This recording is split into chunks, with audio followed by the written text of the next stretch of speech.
Hello everyone and welcome. This week I will be reviewing the sequel to Red Rising, the second book, known as Golden Sun by Pierce Brown. It was released on January 6, 2015, and it has 442 pages. Now, I'm not going to explain everything how the book works again. If you like, watch my previous video describing Red Rising. But to just give a small gist of it, the star of these books is Darrow. It's written in the first-person perspective, sci-fi genre, and the society is the future. The future of humanity has now occupied all of the planets in our solar system to bring order to all of the human race. We have been divided into different color sects, and not skin color. I mean that's just how you're ranked in a hierarchy. So you could be a gold, which is the highest, and you could be a red, which is the lowest, and there's various colors in between. And also, the golds are the guiding ushers of humanity, and then every color under has a specific purpose. So I didn't really touch on this on the previous review. So red is like a slave. They typically work in mines and do hard labor and have short lifespans, and they're just constantly encouraged to breed quickly to output more possible laborers.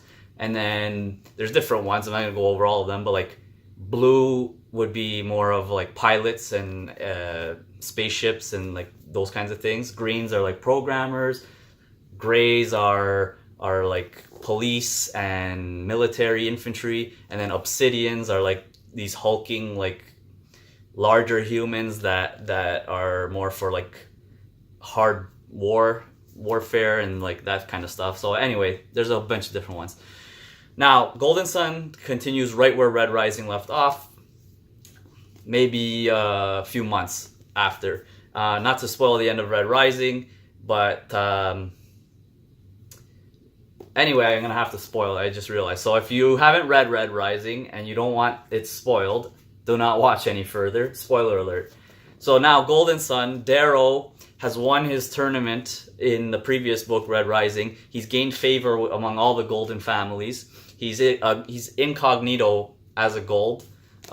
He had a procedure done to him which is called a carving, which basically, this is the future, right? So more things are possible. Somebody managed to enhance his body and change his sigils on his hands and his eyes and stuff like that, so he can pass as a gold. They hacked all their system and all their record keeping anyway.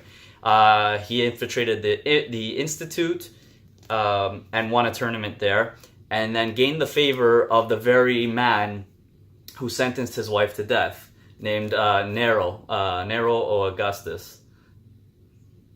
Yeah, that's his name. He's the governor of Mars. He's the arch-governor of Mars.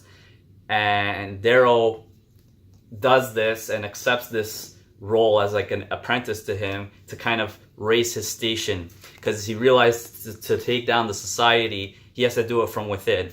So this book is, I'm just going to say it now, is my favorite among the trilogy, the three, because really gets deep into the history of the society and the hierarchy of the pyramid, of the social pyramid, and how the golds operate. And this one had more of a Game of Thrones kind of feel, whereas the first one was more of a Hunger Games kind of vibe.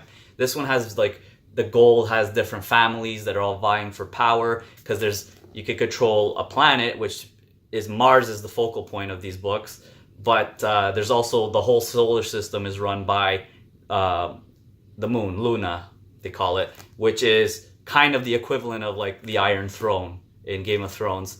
And he's not trying to run the throne per se, he's just trying to sabotage within the society as much as he can.